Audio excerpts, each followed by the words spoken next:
ಆಚಿ chilli powder ಸಖತ್ ಖಾರ ಬಣ್ಣ ಮತ್ತು ರುಚಿ ಆಚಿ ಚಿಲ್ಲಿ ಪೌಡರ್. ರಾಜ್ಯ ರಾಜಕಾರಣದಲ್ಲಿ ಅಧಿಕಾರ ಹಂಚಿಕೆಯ ವಿಚಾರ ಮತ್ತೊಮ್ಮೆ ಚರ್ಚೆಗೆ ಗ್ರಾಸವಾಗ್ತಾ ಇದೆ.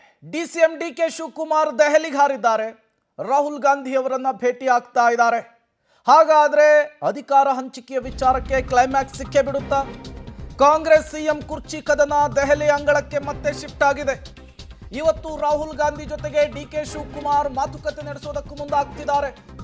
ಅಸ್ಸಾಂ ಚುನಾವಣೆಯ ವಿಚಾರವಾಗಿ ದೆಹಲಿಗೆ ಡಿಸಿಎಂ ಡಿಕೆ ಶಿವಕುಮಾರ್ ತೆರಳಿದ್ದಾರೆ. ತಮ್ಮ ಪಾಲಿನ ಪವರ್ ಕ್ಲೈಮ್ಗೆ ಪಟ್ಟು ಹಿಡಿತಾರಾ ಡಿಸಿಎಂ ಡಿಕೆ ಶಿವಕುಮಾರ್? ಡಿಕೆ ಕ್ಲೈಮ್ಗೆ ರಾಹುಲ್ ಉತ್ತರ ಏನು ಅನ್ನೋದು ಕುತೂಹಲ. ಈ ಮೂಲಕ ಮತ್ತೊಮ್ಮೆ ದೆಹಲಿ ಅಂಗಳದಲ್ಲಿ ರಾಜ್ಯ ರಾಜಕಾರಣದ ಚರ್ಚೆ ಕುತೂಹಲವನ್ನ ಕೆರಳಿಸ್ತಾ ಇದೆ.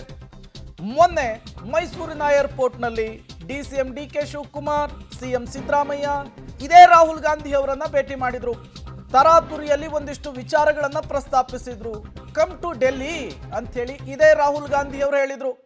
ಈಗ ಅಸ್ಸಾಂ ಚುನಾವಣೆಯ ಜವಾಬ್ದಾರಿಯನ್ನ ಡಿಕೆ ಶಿವಕುಮಾರ್ ಅವರಿಗೆ ಕೊಡಲಾಗಿದೆ, ಮುಖ್ಯ ವೀಕ್ಷಕರನ್ನಾಗಿ ಮಾಡಲಾಗಿದೆ. ಈ ವಿಚಾರಕ್ಕೆ ಮಾತನಾಡ್ದಂಗೆನೂ ಆಗಬೇಕು, ತಮ್ಮ ಕ್ಲೈಮನ್ನ ರಾಹುಲ್ ಗಾಂಧಿಗೆ ತಲುಪಿಸಿದಂಗೆನೂ ಆಗಬೇಕು. ಆ ನಿಟ್ಟಿನಲ್ಲಿ ಡಿಸಿಎಂ ಡಿಕೆ ಶಿವಕುಮಾರ್ ದೆಹಲಿಗೆ ಹೋಗಿರೋದು ಸ್ಪಷ್ಟವಾಗಿ ಗೊತ್ತಾಗ್ತಾ ಇದೆ. ಸ್ವಾಮಿ ಕಾರ್ಯ ಸ್ವಕಾರ್ಯ ಎರಡೂ ಕೂಡ ಆಗುವ ನಿಟ್ಟಿನಲ್ಲಿ ಡಿಕೆ ಶಿವಕುಮಾರ್ ಒಂದು ಹೆಜ್ಜೆಯನ್ನು ಮುಂದಿಟ್ಟಿದ್ದಾರೆ. ಈಗ ದೆಹಲಿ ಅಂಗಳದಲ್ಲಿ ರಾಹುಲ್ ಗಾಂಧಿ ಅವರು ಈ ವಿಚಾರಕ್ಕೆ ಯಾವ ರೀತಿಯ ಮದ್ದನ್ನು ಅರಿತಾರೆ ಅನ್ನೋದು ತುಂಬ ಕುತೂಹಲಕ್ಕೆ ಕಾರಣವಾಗ್ತಾ ಇದೆ. ಈ ಹಿಂದೆಯೂ ಕೂಡ ವಿಚಾರ ಪ್ರಸ್ತಾಪ ಆಗಿತ್ತು ವರಿಷ್ಠರ ಮುಂದೆ. ಅದನ್ನು ನೀವೇ ಬಗೆಹರಿಸ್ಕೊಂಡು ಬನ್ನಿ ಅಂತ ಹೇಳಿದರು. ಅದಾದಮೇಲೆ ಡಿನ್ನರ್ ಮೀಟಿಂಗ್ ಆಯಿತು, ಬ್ರೇಕ್ಫಾಸ್ಟ್ ಮೀಟಿಂಗ್ ಆಯಿತು. ಇವೆಲ್ಲವೂ ಆದ ನಂತರ ಈಗ ರಾಹುಲ್ ಗಾಂಧಿ ಅವರನ್ನ ಭೇಟಿ ಮಾಡುವುದಕ್ಕೆ ಡಿಸಿಎಂ ಡಿಕೆ ಶಿವಕುಮಾರ್ ದೆಹಲಿಗೆ ತೆರಳಿರೋದು ಕುತೂಹಲಕ್ಕೆ ಕಾರಣವಾಗ್ತಾ ಇದೆ. ಹಾಗಾದ್ರೆ ಕ್ಲೈಮ್ಯಾಕ್ಸ್ ಹಂತಕ್ಕೆ ಹೋಗೇ ಬಿಡುತ್ತಾ ಕುರ್ಚಿ ಕದನ? ಪಕ್ಷ ನಿಷ್ಠೆಯ ದಾಳನ, ಕೊಟ್ಟ ಮಾತನ್ನ ನೆನಪಿಸುವ ಲೆಕ್ಕಾಚಾರನ? ಸಾಕಷ್ಟು ನಿರೀಕ್ಷೆಯ ಜೊತೆಗೆ ದೆಹಲಿಗೆ ಪ್ರಯಾಣಿಸಿದ್ದಾರೆ ಡಿಸಿಎಂ ಡಿಕೆ ಶಿವಕುಮಾರ್. ಪಕ್ಷಗಳ ಸಭೆಗಳ ನಡುವೆ ದೆಹಲಿಯಲ್ಲಿ ರಾಹುಲ್ ಜೊತೆಗೆ ಚರ್ಚೆ. ಅಧಿಕಾರ ಹಂಚಿಕೆಯ ಸೂತ್ರದನ್ವಯ ಡಿಕೆ ಶಿವಕುಮಾರ್ ಪವರ್ ಕ್ಲೈಮ್ ಮಾಡ್ತಾರ? ಹೈಕಮಾಂಡ್ ಮುಂದೆ ಡಿಕೆಶಿ ಉರುಳಿಸುವ ರಾಜಕೀಯ ದಾಳ ಏನು? ಕೊಟ್ಟ ಮಾತನ್ನ ನೆನಪಿಸುವ ಲೆಕ್ಕಾಚಾರವನ್ನ ಇಟ್ಕೊಂಡು ಡಿಸಿಎಂ ಡಿಕೆ ಶಿವಕುಮಾರ್ ದೆಹಲಿಗೆ ಹಾರಿದ್ದಾರೆ ಅನ್ನೋದು ಗೊತ್ತಾಗ್ತಾ ಇದೆ.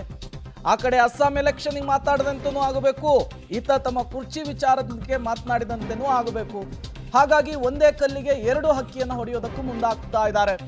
ಬಟ್ ರಾಹುಲ್ ಗಾಂಧಿ ಅವರ ತಲೆಯಲ್ಲೇನಿದೆ, ರಾಹುಲ್ ಗಾಂಧಿ ಅವರ ಮನಸ್ಸಿನಲ್ಲಿ ಏನಿದೆ, ಅದಕ್ಕೆ ಒಂದು ಕ್ಲಾರಿಫಿಕೇಶನ್ ಇವತ್ತು ಸಿಗುವಂತಹ ಸಾಧ್ಯತೆ ಇದೆ.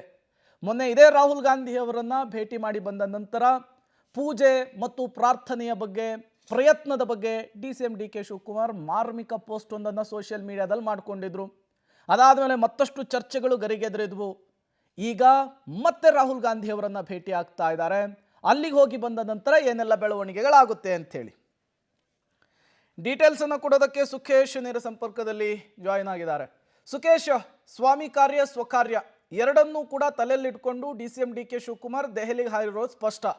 ಬಟ್ ಈ ಅಧಿಕಾರ ಹಂಚಿಕೆ ವಿಚಾರಕ್ಕೆ, ಕುರ್ಚಿ ಕಚ್ಚಾಟಕ್ಕೆ ರಾಹುಲ್ ಗಾಂಧಿ ಅವರು ಈ ಸಂದರ್ಭದಲ್ಲಿ ಮದ್ದರಿಯುವಂತಹ ಸಾಧ್ಯತೆ ಎಷ್ಟರ ಮಟ್ಟಿಗೆ ಇರುತ್ತೆ ಸುಖೇಶ್?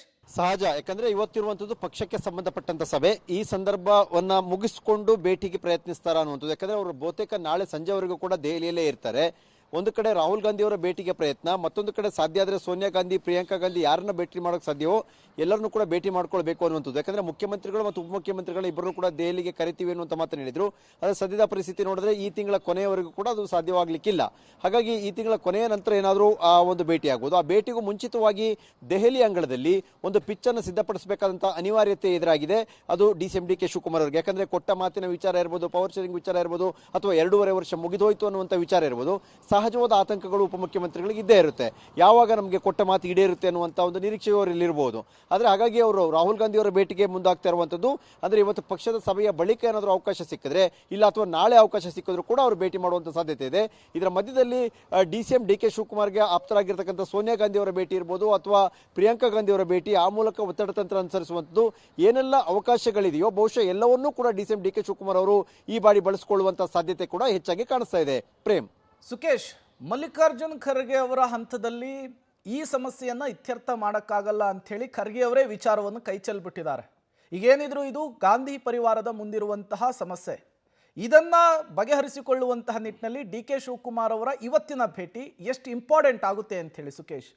ಸಹಜ, ಯಾಕಂದ್ರೆ ಒಂದು ಕಡೆ ಎಐಸಿಸಿಯಲ್ಲಿ ಎಐಸಿಸಿ ಅಧ್ಯಕ್ಷ ಸುಪ್ರೀಂ, ಆದರೆ ಇಲ್ಲಿ ಸಹಜವಾಗಿ ಕಾಂಗ್ರೆಸ್ನಲ್ಲಿ ಒಂದು ಶಕ್ತಿ ಕೇಂದ್ರ ಅಂದರೆ ಅದು ಗಾಂಧಿ ಕುಟುಂಬ. ಹಾಗಾಗಿ ಎಐಸಿಸಿ ಅಧ್ಯಕ್ಷರಾಗಿ ಮಲ್ಲಿಕಾರ್ಜುನ ಖರ್ಗೆ ಅವರು ನಮ್ಮ ರಾಜ್ಯದವರೇ ಇದ್ದರೂ ಕೂಡ ರಾಜ್ಯದ ಸಮಸ್ಯೆಯನ್ನು ಅವರೇ ಪರಿಹರಿಸುವ ಹಂತಕ್ಕೆ ಅದು ಇಲ್ಲ ಅನ್ನುವಂಥದ್ದು ಸ್ವತಃ ಅವರೇ ಹೇಳಿದ್ದಾರೆ. ಹಾಗಾಗಿ ಈಗ ಗಾಂಧಿ ಕುಟುಂಬದ ಮೂವರ ಪೈಕಿ ರಾಜಕೀಯವಾಗಿ ಎಲ್ಲ ರೀತಿಯ ಅಧಿಕಾರವನ್ನು ಹೊಂದಿರುವಂಥವರು ರಾಹುಲ್ ಗಾಂಧಿ. ಹಾಗಾಗಿ ರಾಹುಲ್ ಗಾಂಧಿ ಅವರೇ ಅದನ್ನ ತೀರ್ಮಾನ ಮಾಡ್ತಾರ ಅಂತ ನೋಡಿದ್ರೆ ರಾಹುಲ್ ಗಾಂಧಿ ವಿಚಾರದಲ್ಲಿ ಹೆಚ್ಚು ಆಸಕ್ತಿ ತೋರಿದಂತಿಲ್ಲ. ಆದರೆ ಡಿ ಕೆ ಶಿವಕುಮಾರ್ ಪಾಲಿಗೆ ಸೋನಿಯಾ ಗಾಂಧಿ ಅಂದರೆ ಪಕ್ಷದ ಕಷ್ಟದ ದಿನಗಳಲ್ಲಿ ಡಿ ಕೆ ಶಿವಕುಮಾರ್ ಅವರು ಪಕ್ಷವನ್ನು ಕೈ ಹಿಡಿದಂಥ ರೀತಿ, ಅದು ಗುಜರಾತ್ನ ಶಾಸಕರನ್ನ ಕರೆತಂದ ನಂತರದಲ್ಲಿ ಆದಂಥ IT ರೈಡ್ ಇರ್ಬೋದು, ಹೀಗೆ ಬೇರೆ ಬೇರೆ ಹಂತದಲ್ಲಿ ಏನೆಲ್ಲ ಸಮಸ್ಯೆಗಳು ಎದುರಾಯಿತು.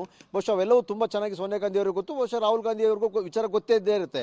ಆದರೂ ಕೂಡ ತಮ್ಮ ಒಂದು ಆತ್ಮೀಯತೆ ಇರೋದ್ರಿಂದ ಅಲ್ಲೂ ಕೂಡ ಅದನ್ನು ಸರಿಪಡಿಸಿಕೊಳ್ಳುವುದರ ಜೊತೆಗೆ ರಾಹುಲ್ ಗಾಂಧಿ ಅವ್ರನ್ನ ಅಗತ್ಯವಾಗಿ ಮನವೊಲಿಸುವಂಥದ್ದು ಅಥವಾ ಮನವರಿಕೆ ಮಾಡಬೇಕಾದಂಥ ಅನಿವಾರ್ಯತೆ ಸೃಷ್ಟಿಯಾದರೆ ಹೇಗೆ ಮಾಡಬೇಕು ಅಥವಾ ಹೇಗೆ ಅದನ್ನು ಫೇಸ್ ಮಾಡಬೇಕು ಅನ್ನುವಂಥ ನಿಟ್ಟಿನಲ್ಲಿ ಇಲ್ಲ ಒಂದು ಕಡೆ ಡಿ ಕೆ ಶಿವಕುಮಾರ್ ಅವರ ಪ್ರಯತ್ನ ಒಂದು ಕಡೆ ರಾಹುಲ್ ಗಾಂಧಿ ಅವರ ಮನವೊಲಿಕೆಯ ಜೊತೆಗೆ ಉಳಿದವರನ್ನು ಕೂಡ ಒಂದು ಸಪೋರ್ಟಿವ್ ಆಗಿ ತೆಗೆದುಕೊಳ್ಬೇಕು ಅನ್ನುವಂಥ ಲೆಕ್ಕಾಚಾರ ಇದ್ದಂತೆ ಕಾಣಿಸ್ತಾ ಇದೆ. ಯಾರ್ಯಾರ ಭೇಟಿ ಸಾಧ್ಯ ಆಗುತ್ತೆ ಅನ್ನೋದ್ರ ಮೇಲೆ ಡಿ ಕೆ ಶಿವಕುಮಾರ್ ಅವರ ಯಾವ ಪ್ರಯತ್ನ ಎಷ್ಟು ಮಟ್ಟಿಗೆ ಯಶಸ್ವಿ ಆಯಿತು ಅನ್ನೋದು ಕೂಡ ನಿರ್ಧಾರ ಆಗುವಂಥ ಸಾಧ್ಯತೆ ಇರುತ್ತೆ. Prem, okay, thank you Sukesh. ಹಾಗೆ ಸಂಪರ್ಕದಲ್ಲಿರಿ, ಮತ್ತಷ್ಟು ಡೀಟೇಲ್ಸ್ ನಿಮ್ಮಿಂದ ಪಡಿತಾ ಹೋಗ್ತೀನಿ. ನವೆಂಬರ್ ಮುಗೀತು, ಜನವರಿನೂ ಮುಗೀತು, ಇನ್ನೇನು ಬಜೆಟ್ಗೆ CM ಸಿದ್ದರಾಮಯ್ಯನವರು ಪ್ರಿಪರೇಷನ್ ಅನ್ನು ಆರಂಭಿಸಿದ್ದಾರೆ. ಈಗಲಾದರೂ ಕುರ್ಚಿ ಕದನಕ್ಕೆ ಕ್ಲಾರಿಫಿಕೇಶನ್ ಸಿಗುತ್ತಾ?